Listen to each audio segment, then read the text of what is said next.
All right, hello everyone, and welcome to today's Gem Support video.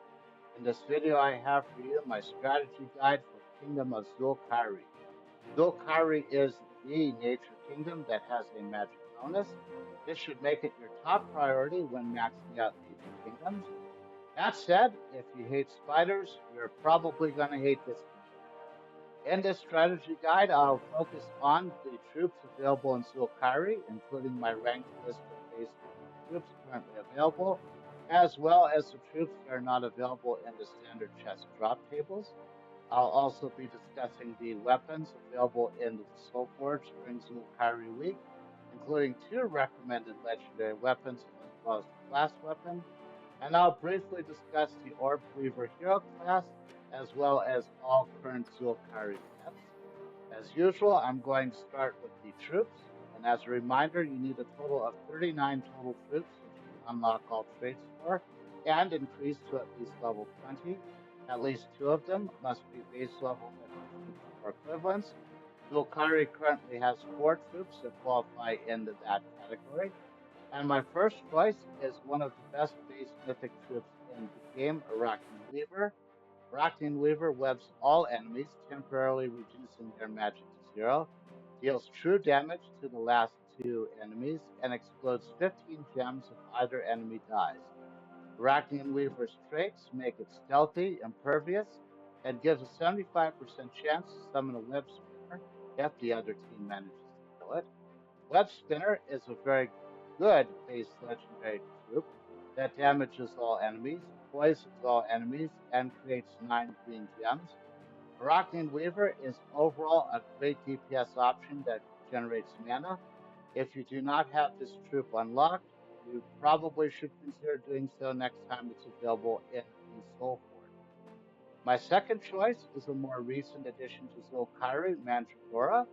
Mandragora does scatter damage boosted by webbed enemies at a times 10 ratio and creates 10 purple gems.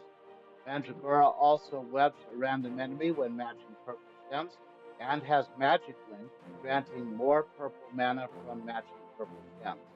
I feel this troop pairs very well with Arachne Weaver since it uses purple mana, of course, along with green and yellow, even if the damage that Mandragora does is somewhat inconsequential. Zhul'Kari is also home to the blue floral dragon Belcerulia.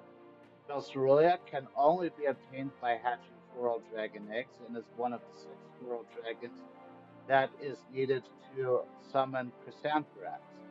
Belcerulia does damage to all enemies, converts 5 blue gems to spirit gems, which are blue gems that drain 2 mana from each enemy when matched, and can gain an extra turn.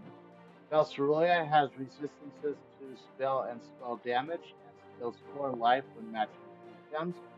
Good news is that you can plan on getting this dragon eventually if you're going for Chrysantherax. The bad news is that the dragon does not synergize well with Zhul'Kari, so compared to other dragons of its type, it's less useful. Anyway, uh, you can also obtain Arch Proxy Avenger if you want. She is a great supporter for skull damage teams. However, my recommendation is, if you do not have her already, make sure all other kingdoms are set for base mythic troops before you do. In addition to Belcerulia, Zhul'Kari currently has 6 troops that are not available in these standard chest drop tables. Those are the 5 Eldrazor troops that can only be pulled from the faction's portal, and the Ace of Cups that can only be earned by beating Cedric and unlocking his vaults. This troop does not do much compared to other Zhul'Kari troops, so do not plan on using it. As for weapons, as a reminder, you need to have 14 fully tempered weapons. For this kingdom, we have 3 doomed weapons to choose from, so I'll be discussing them in my recommended order. I'm starting with the Doomed Ram that I fully intend to temper later this week.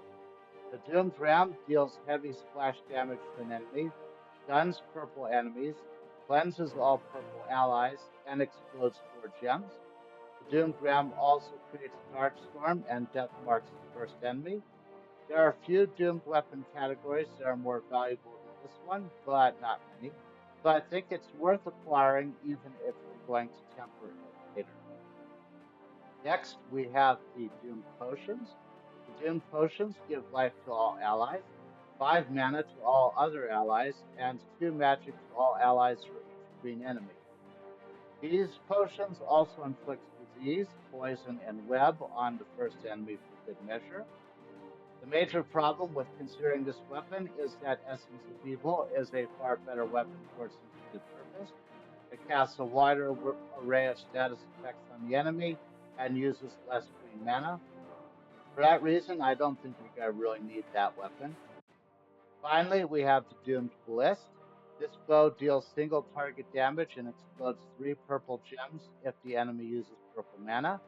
The upgrades for this weapon mostly focus on the first enemy, but they're not as good as the Doomed Potions. Overall, this is not a very useful weapon, so leave it behind if you do not already have it unlocked from the Tower of Doom event that created it. Spider Totem is the class weapon for Zhul'Kari. Even with the possibility of an extra turn, it's too niche to use. But you do get it for free, and class weapons are not too difficult to fully temper, especially compared to the doomed weapons. The Eldrazi Wand is the faction weapon for Eldrazi and is only available when the Eldrazi faction assault is in progress. If you can manage to cast the weapon on an enemy that is both cursed and webbed, it can create 8 green and 8 purple gems when cast. It also self-enchants and gives all green allies 2 mana. It's an interesting idea, but personally I like the Book of Brambles better. Book of Brambles also self-enchants and does single target damage. It also creates a mix of 6 green and purple gems for each ally. If your team has 3 elves, it creates the same number of gems as the Eldrazi wand can. In addition, the Book of Brambles does not pick up green or purple mana, allowing it to flow to your DPS troops if needed. For that reason, you do not need the Eldrazi wand if you do not already have it. But as good as the Book of Brambles is, my favorite Zhul'Kari weapon is the Watcher's Blade. The Watcher's Blade explodes green gems, grants a random status effect to all Zhul'Kari allies, and summons a Zhul'Kari troop. It does not self-enchant, but all 4 upgrades target the first enemy in a variety of ways. Both this weapon and Book of Brambles are worth unlocking during Zhul'Kari week. Next, we have the Orb Weaver class. The Orb Weaver's traits are okay, but it's really the talents that have a lot to offer. Root Trap at champion level 10 entangles the first enemy at the start of battle. At champion level 20, you can start the battle with either a Leaf Storm or Dark Storm. Champion level 40 offers Stealthy, and champion level 70 offers either a buff to elves or poison a random enemy when matching purple gems. If you're building a Zhul'Kari restriction team, Orb Weaver is a decent hero class to use. Otherwise, it does not compete with the best hero classes in the game, but do complete. As for pets, as a reminder, you need to have 4 pets at level 20 and 1 pet at any level. Spiderling is the Kingdom Boost pet, so get this one from Pet Rescue. Sorry, Spiderling is the other Kingdom Boost pet and can only be obtained by completing epic trials during Zhul'Kari week. And the Itsy Bitsy Drider is the faction pet for Eldrazi, so you'll automatically max out this pet as you get maximum renown for Eldrazi. As for the rest of the pets, Lucky gives you up to a 5% XP boost in all battles. Spider Queen Spawn grants the Spider Queen up to 5 skill points in all 4 categories. Spider at Arms gives you a Dwarf team bonus for PvP teams in Winter's Reach. Dwarf, Kotzil, and Draxum are all possible restrictions for Winter's Reach. So this pet is not completely out of the question if you don't like using Immortal Glacier as much as I do. Tanglebush grants up to 10 Nature Gem Mastery. Tyree's Shadow grants Tyree up to 5 skill points in all 4 categories. Web Spinner Eyes does the same thing for Web Spinner, and Yvendra's Tome does the same thing for Arch Proxy Yvendra. As of this video, surprisingly enough, there are no cosmetic pets in Zhul'Kari, so you should still assume that you'll max out Spiderlings and Itsy Bitsy Spider.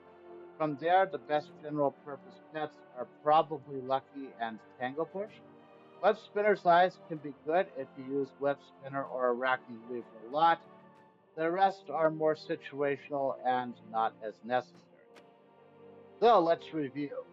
Arachnid Weaver should be one of your top priorities overall, with either Mandragora or Belcerulia being your second best base level mythic troop.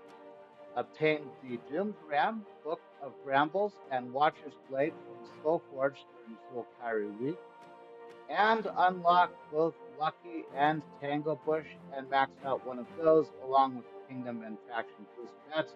Whatever you do, make sure to max this kingdom out for the magic point bonuses that it provides.